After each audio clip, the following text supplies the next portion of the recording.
How do I break my sugar addiction? Is the question I will be answering on today's episode of Ask Nutritionist Deepa, because that's a question I have been getting asked multiple times.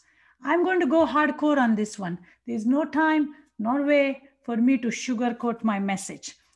I'm going to be outlining 7 steps that you can start taking for a quick, powerful sugar detox. Okay. So, grandma's cookie, bake sale, Halloween candy, favorite chocolate box, weekend party, a sweetened cocktail, emotions, zillion reasons to fall into the sugar trap, right? Whatever maybe the reason is, if you are ready, you can take these 7 steps and start the process. The word here is you have to be ready, okay? Because the step number 1 is about commit to the change. Without commitment, you will not do it, okay? We underestimate the power of mind. We underestimate how we underestimate the power of willpower. Okay, many times people who are trying to get out of addictions, specifically sugar, they feel, oh, I just can't do it, I'm too weak to give up. Nope, you are not. If you are commitment, if you are committed, you will do it. How do you commit to yourself to the change?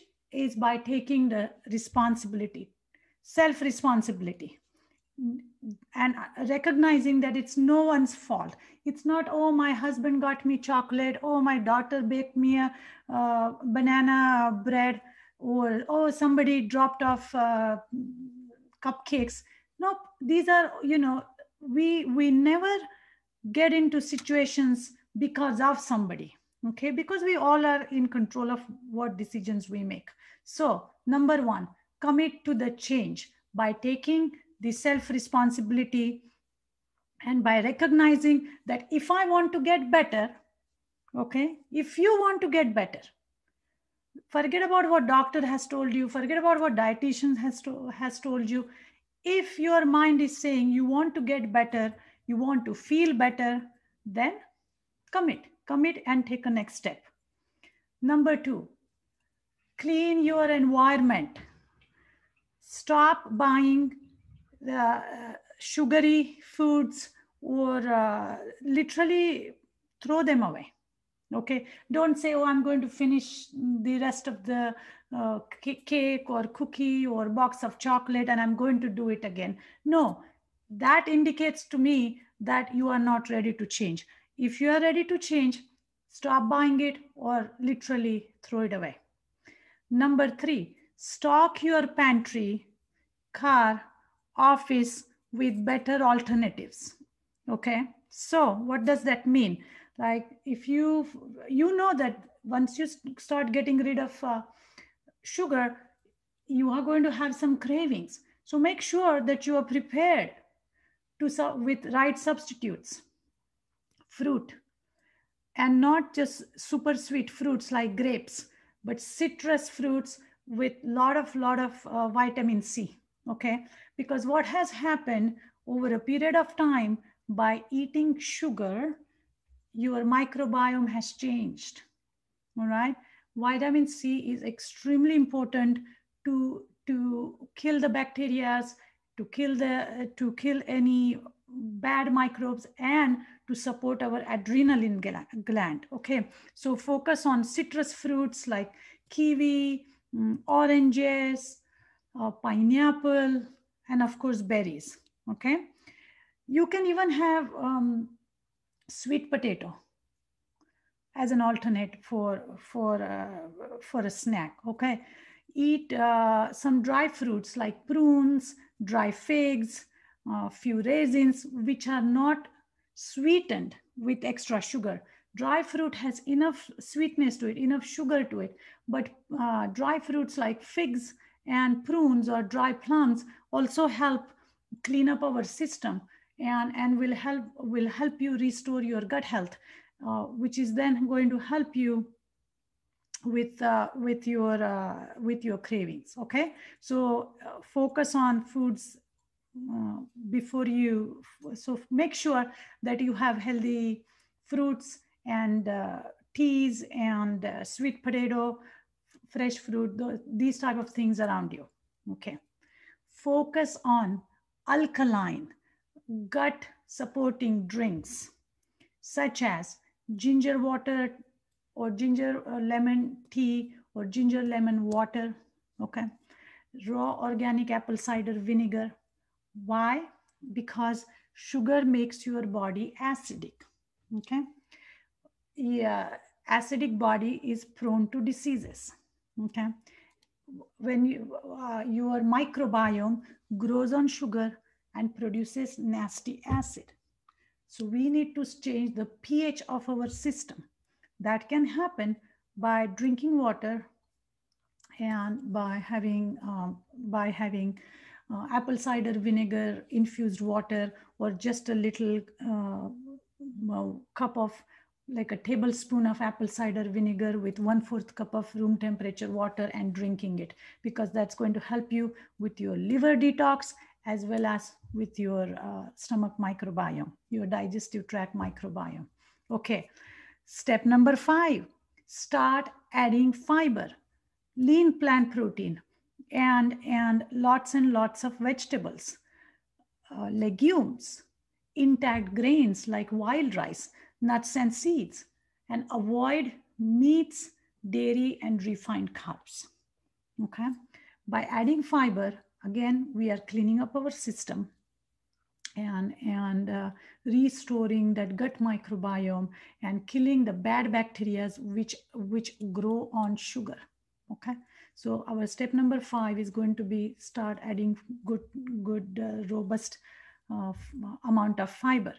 Step number 6, fix your sleep and start a routine that corresponds with the clock of your circadian rhythm. Okay, circadian rhythm is there's an internal clock that corresponds with the clock of like with sun, basically with natural light and nature's clock, if you will. So usually one of the reasons why people fall into the sugar trap is they are not sleeping because of whatever the reason is, and then you have munchies, and those munchies lead into, you know what happens, right? So how do we do it? No matter how hard it is, put your phone away, or whatever you do after 9 o'clock or so, and try to get to bed between 9 and 10. Okay, and it's going to be hard, but think, when you have a small child, you know how we establish the sleep routine among kids. That's exactly what we will have to do. It's very hard first few days.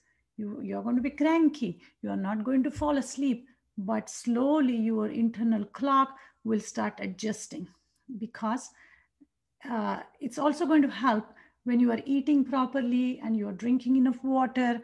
Then you are going to it's going to induce some good hormonal changes as well, which will help in sleep. So step number 6 is fix your sleep. Okay, number 7, this is an interesting one. Right after you eat, a lot of people complain that they want to have something sweet. That's a sign of insulin resistance. That's an episode in itself. But for this episode's purposes, I'm just going to suggest that you chew on a fennel seed or cardamom.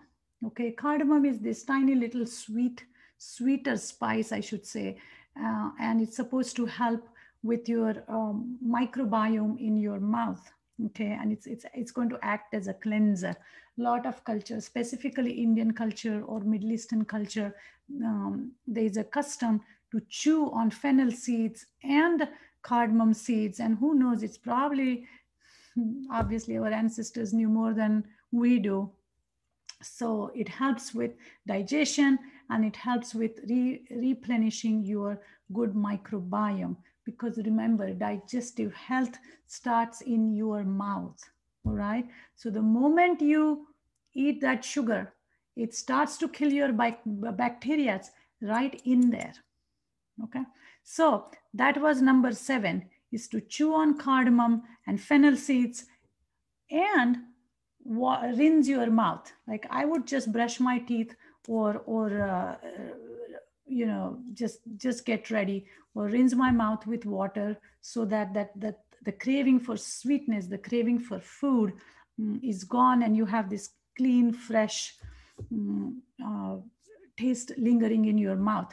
You can pretty much do the same thing with mint, not the candy mint. Okay, I meant real mint leaf.